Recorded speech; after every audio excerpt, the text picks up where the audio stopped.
ہندوستان میں برطانیہ نے کیا کیا، مسلمانوں کو اور ہندوؤں کو کیسے لڑایا اور خود ان پہ غلبہ حاصل کیا. اور برطانیہ کا شروع سے یہ نظریہ تھا کہ مسلمانوں کو لڑاؤ اور ان پر حکومت کرو. اسی برطانیہ نے توجہ کریں ایک خود کاشتہ پودا لگایا جسے مرزائیت کہتے ہیں، قادیانیت کہتے ہیں. توجہ فرمائیں. ابھی میں بہت اہم نکات بیان کرنا چاہتا ہوں. میں نے کہا نا مال خرچ کرتے ہیں، قرآن کہہ رہا ہے مال خرچ کرتا دشمن مسلمانوں کو کمزور کرنے میں، مسلمانوں کو یا راہ خدا کے مسافروں کو کے لیے راہ کو رکاوٹ بنانے میں دشمن کیا کرتا ہے؟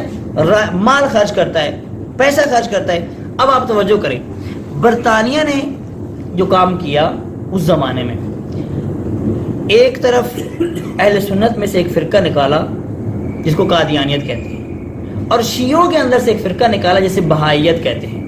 اور لطف کی بات میں آپ کو بتاؤں، اس وقت بھی اسرائیل یہودی ہے اور یہودی اس بات کے قائل نہیں ہیں کہ یہودیت کی تبلیغ کی جائے. ان کی نگاہ میں یہ تبلیغ جائز ہی نہیں ہے. کہتے ہیں یہودی وہی ہے جو ہیں، کوئی نیا بندہ یہودی نہیں ہو سکتا. ہم ہی خدا کے بیٹے ہیں، ہم ہی یہودی ہیں، کوئی اور یہودی نہیں ہو سکتا. وہ تبلیغ نہیں کرتے. عیسائی کرتے ہیں، آپ دیکھ رہے ہیں بہت کر رہے ہیں تبلیغات وہ، مگر یہودی تبلیغ کے قائل نہیں ہیں، تبلیغ نہیں کرتے. پھر یہودیوں نے آج اسرائیل میں قادیانیوں اور بہائیوں کو مرکز بنانے کی اجازت کیوں دی ہے؟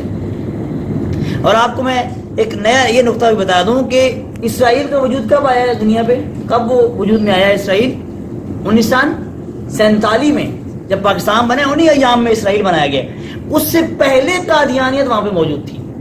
1934 میں قادیانیت، مرزائیت وہاں موجود تھی. اس کے مبلغ جا چکے تھے، اپنا کام کر رہے تھے.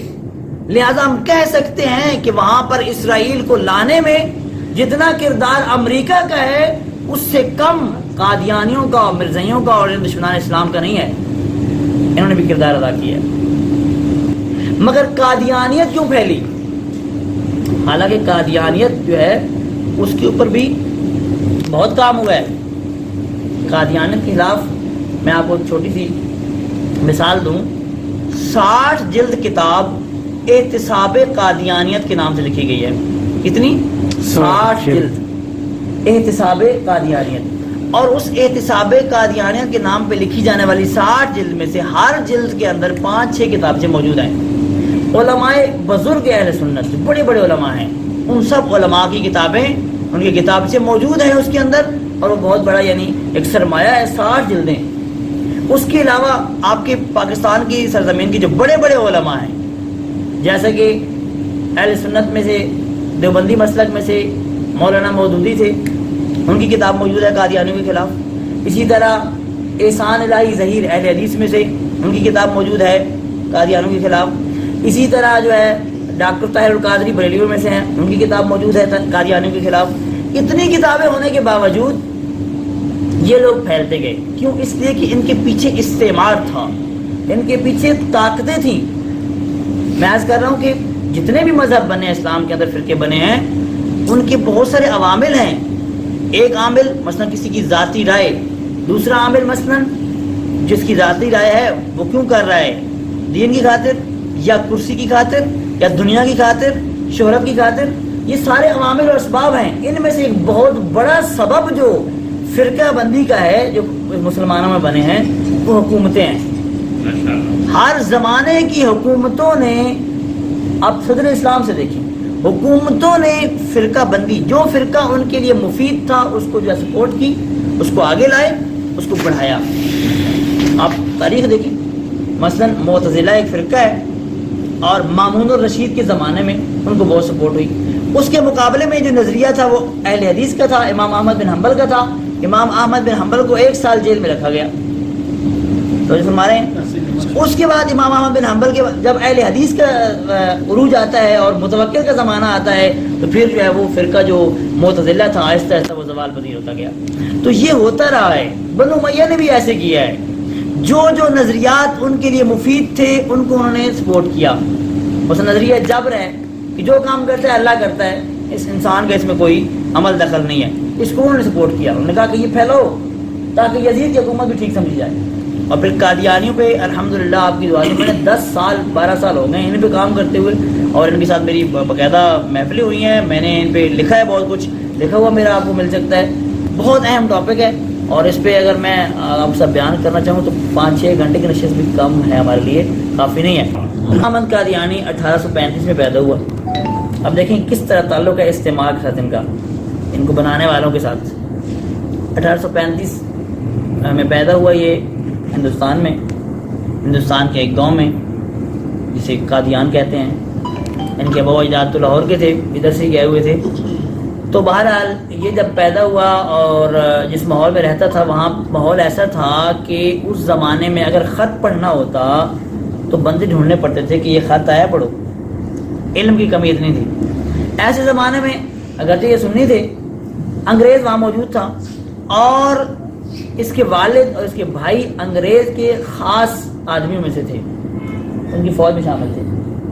تو یہ اسی ماحول میں جوان ہوا، بڑا ہوا، اور اس نے دین پڑھنا شروع کیا. وہاں پہ مسیحیت بھی تھی، یہودیت بھی تھی، ہندوازم آپ کو پتہ ہے ہندوستان میں ابھی بھی سارے ادیان موجود ہیں.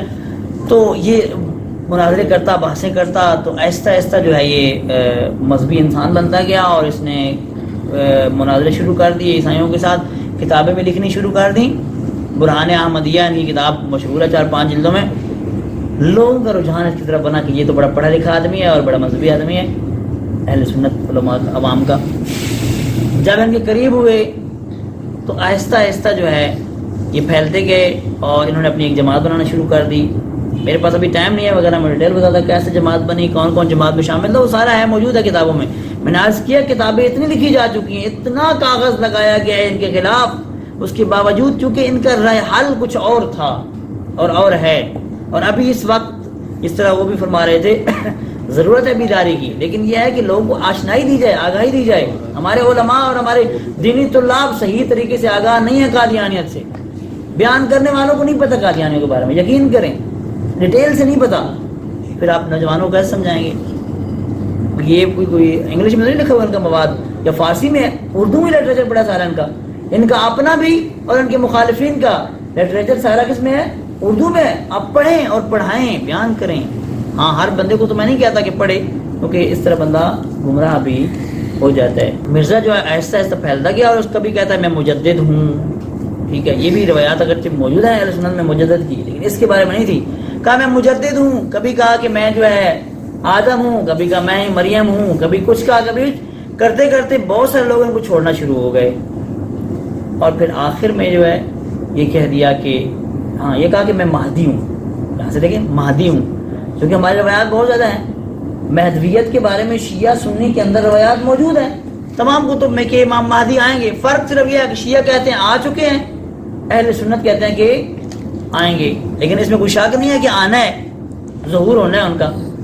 تو لہذا اس نے ان روایات سے استفادہ کیا اور کہا کہ میں ہی وہ مہدی ہوں، اور جو مسیح عیسیٰ مسیح آنا تھا وہ بھی میں ہی ہوں.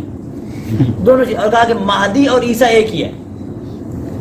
یہ ایک لیتے ہیں روایت جس میں کہا گیا ہے کہ لا مہدی الا عیسیٰ، مہدی نہیں ہے مگر عیسیٰ. اس روایت کو جب جانچ پڑتال کی گئی، علماء نے جب دیکھا تو وہ روایت یہ لوگ کاٹ کر پیش کر رہے ہیں. اصل میں یہ ہے لا مہدی الا عیسیٰ معہو، مہدی نہیں آئے گا مگر عیسیٰ ان کے ساتھ آئیں گے. یہ حربہ ہوتا ہے منحرف لوگوں کا، روایات کو کاٹ کر پیش کرنا، تخطیق کرنا روایات کی. توجہ فرما رہے ہیں؟ بسم اللہ. تو یہ کام اس نے کیا اور کہا کہ میں ہی مہدی ہوں اور میں ہی عیسیٰ ابن مریم ہوں. یہ اس لیے کہا کہ تاکہ بعد میں نبوت کا دعویٰ کر سکے آسانی کے ساتھ. توجہ فرمائیں، یہ بات کیوں کی؟ تاکہ نبوت کا دعویٰ کر سکے. یعنی جب کہہ رہا ہے کہ میں عیسیٰ ہوں تو بھائی آپ تو عیسیٰ کے منتظر ہیں یا نہیں ہیں؟ عیسیٰ نے آنا ہے. عیسیٰ نبی ہے کہ نہیں ہے؟ کہ جب عیسیٰ نے آنا ہے اور عیسیٰ ہے بھی نبی تو کیا یہ نہیں ہو سکتا کہ میں ہی عیسیٰ ہوں اور وہ بھی نبی تھا لہذا میں نبی ہوں؟ یہ کہہ رہے ہیں وہ لوگ. مرزا غلام احمد قادیانی کا یہ دعویٰ ہے، ٹھیک ہے، کہ میں ہی عیسیٰ ہوں اور وہ نبی تھا لہذا میں نبی بھی ہوں.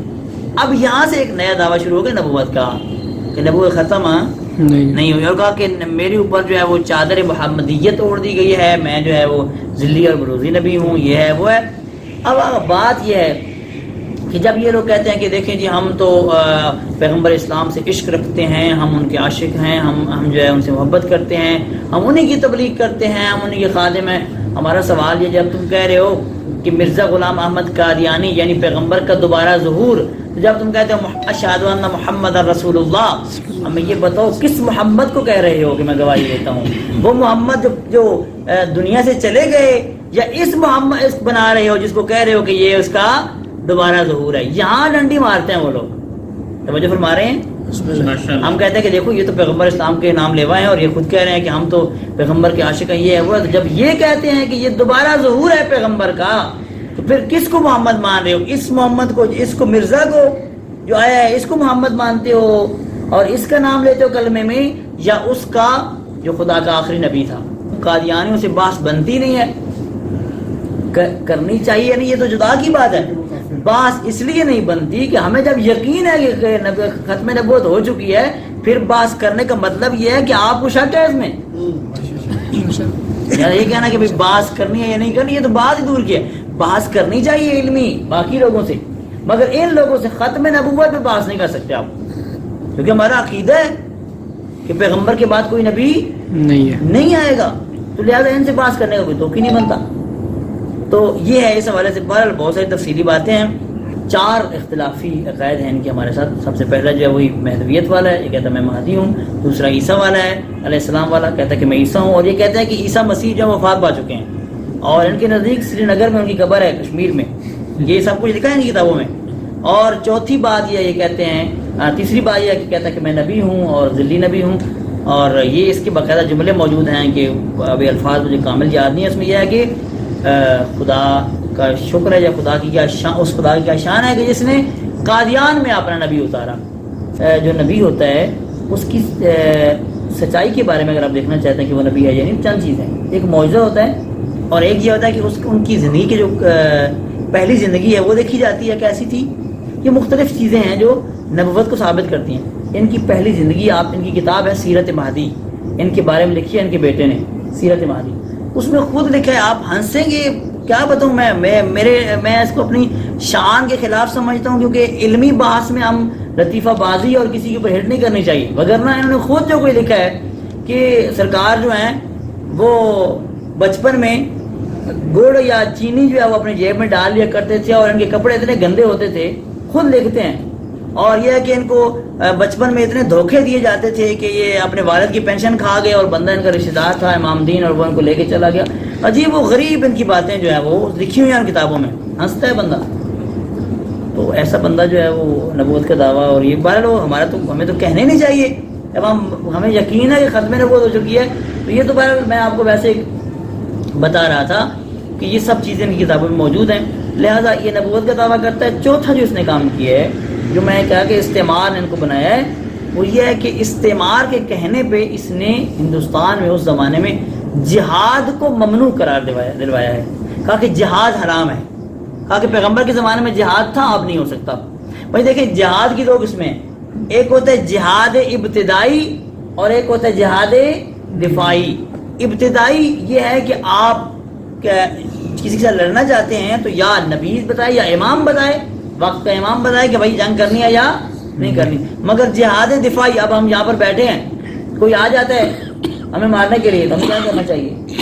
ہم کہیں کہ نہیں، مرزا غلام احمد صاحب نے کہا ہوا ہے کہ نہیں لڑنا، ایسا ہم نہیں لڑتے.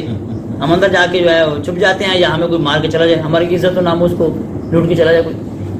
دیکھیے ہندوستان میں یہ پوزیشن تھی، مسلمانوں کی عزت و ناموس، جان مال سب جو ہے انگریز کے ہاتھ میں تھا.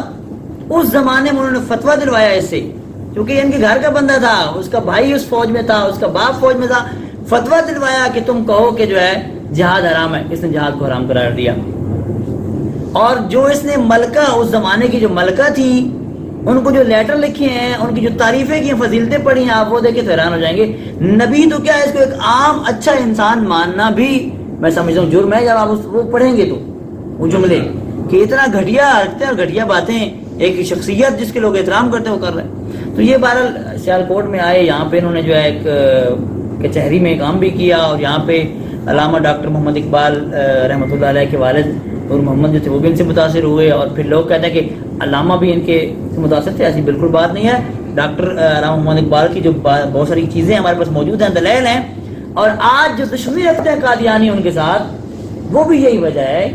ڈاکٹر صاحب علامہ اقبال صاحب کے ساتھ جو دشمنی ہے قادیانیوں کو، اس کی وجہ کیا ہے کہ انہوں نے آخری زمانے میں قادیانیت کی خوب مخالفت کی ہے.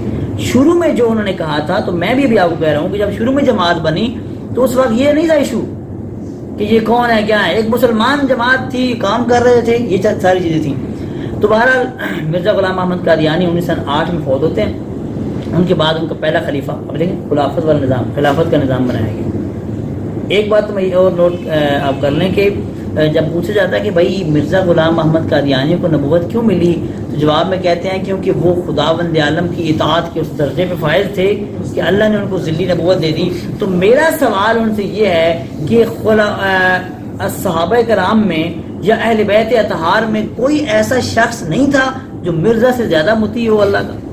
میں انہوں کو کہا کہ حضرت عمر، حضرت عثمان، حضرت علی مثلا سارے جو صحاب ہیں یا اہل بیت ہیں، یہ افضل ہے یا مرزا افضل ہے؟ اگر آپ کہتے ہیں کہ یہ ہستیاں افضل ہیں تو پھر مرزا کو نبوت ملی، انہیں کیوں نہیں ملی؟ اگر اطاعت خدا کی وجہ سے ہی نبوت ملتی ہے تو بھائی ان کو کیوں نہیں ملی صحابہ کو؟ تو یہ سارے نقطے ہیں، آپ اس پہ تو یعنی، لیکن آپ جب ان کے پاس بیٹھیں گے میرے عزیز بھائیو تو بڑے خطرناک لوگ ہیں. انہوں نے اس پہ پی ایچ ڈی کی ہوئے، رٹے لگائے ہوئے ہیں چند چیزوں کے، ٹھیک ہے نا.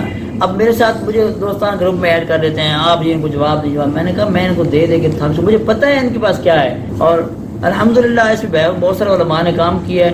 شیعہ کی طرف سے بھی فارسی میں بہت زیادہ کام ہوا ہے، اردو میں ہم نے بھی کیا ہے، بہت سارے مقالات اس پہ لکھے ہیں، آرٹیکل لکھے ہیں، اور یہ ریکارڈ بھی ہو رہی ہے. دعوت بھی دیتا ہوں جس مرضی قادیانی کا میرے ساتھ آگے بات کر لے، میں اس کو بتاتا ہوں کہ وہ کیا کر رہے ہیں، کیا سسٹم ہے. سلوات پڑھے محمد اور محمد.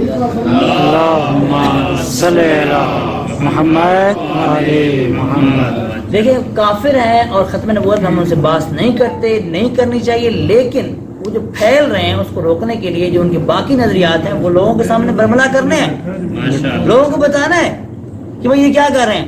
آپ کو بیان کروں کہ پہلا خلیفہ کیا بنا؟ نور الدین بھیروی تھا.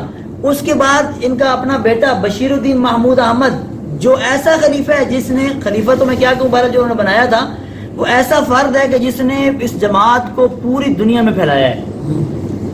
ٹھیک ہے، پوری دنیا میں اس جماعت کو اس نے پھیلایا ہے. اب اس وقت 200 سے زیادہ ممالک میں یہ جماعت موجود ہے، اور جہاں پر بھی لوگ غریب ہیں، فقیر ہیں، وہاں پر یہ پہنچ جاتے ہیں، لوگوں کو مالی مدد دیتے ہیں اور بدلے میں ان کی عقائد کو خراب کر دیتے ہیں. کہتے ہیں کہ آپ ادھر آ جائیں. یہ اس طرح بہت میں نے خود آزمایا ہے، بندہ مجھے ملا ہے، کہتے ہیں جی پہلے میں سنی تھا، پھر میں شیعہ ہوا، اور شیعہ سے میں قادیانی ہوا. میں نے کہا بابا جی ایسا کیوں کیا؟ کہتے ہیں اس لیے کہ جب میں سنی تھا تو میں سنتا تھا کہ یہ ہوا ہے، یہ ہوا ہے تاریخ میں، اور شیعہ یہ کہتے ہیں اہل سنت کے بارے میں، بزرگان کے بارے میں. تو پھر میں نے اہل سنت کی اپنی کتاب میں پڑھ لیا کہ یہ ہوا ہے واقعا. پھر کہتا ہے کہ میں جب شیعہ ہو گیا پھر میں نے شیعوں کی کتاب میں پڑھ لیا کہ یہ نہیں ہوا. تو میں نے کہا بہتر یہ کہ میں رضی ہو جاؤں. میں نے کہا نہ سنیوں نے تمہیں پیسے دینے تھے مذہب اختیار کرنے کے، نہ شیعوں نے دینے تھے، یہ تمہیں دے رہے ہیں پیسے. وہ بیٹھا بھی بینک میں ہوا تھا، ان کا بینک، ان کا بہت سسٹم ہے. میں آپ کو اس پہ تفصیلی اگر بتانا چاہوں، ان کا جو سسٹم ہے اتنا مضبوط ہے. آج تک یہ جماعت قائم کیوں ہے؟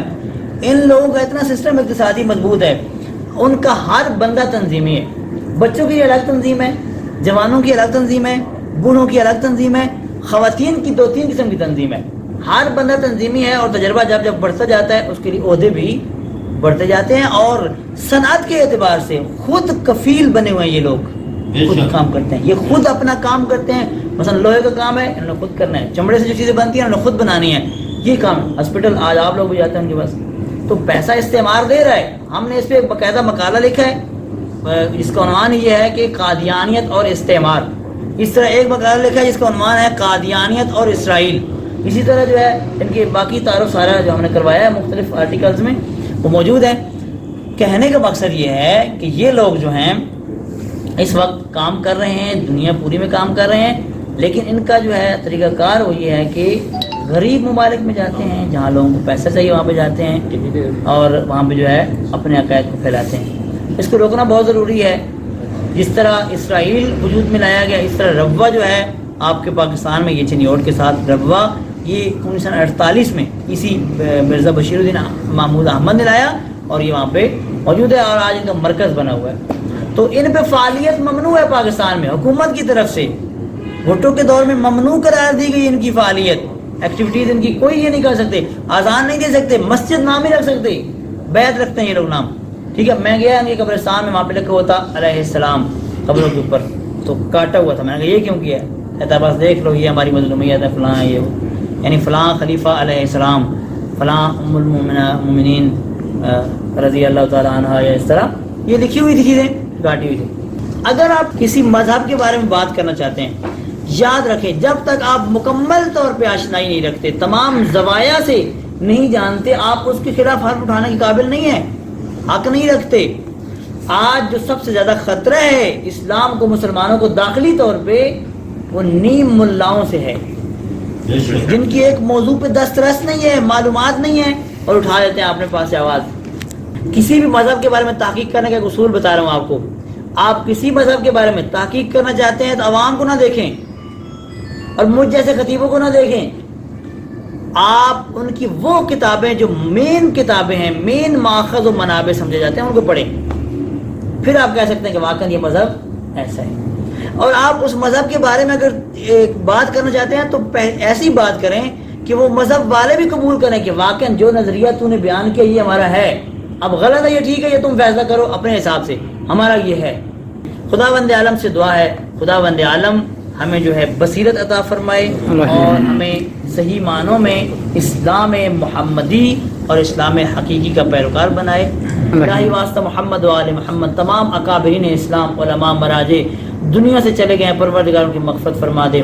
جتنی شخصیات آج دنیا پہ ہیں اور کام کر رہی ہیں اسلام کی خاطر, چاہے وہ اہل سنت ہیں, شیعہ ہیں, کسی مسلک و مذہب سے ہیں, جو اسلام کے لیے صحیح معنوں میں کام کر رہے ہیں, پروردگار ان کو طول عمر عطا فرما, ان کو اپنے مقاصد میں کامیاب فرما. الہی واسطہ محمد و آل محمد زمانے کے امام کے ظہور میں تعجیل فرما, ہمیں اپنے امام کے اعوان و انصار میں قرار دے. ربنا تقبل منا انک انت السمیع العلیم وتب علینا انک انت التواب الرحیم. اللهم صل علی محمد و آل محمد وعجل فرجهم.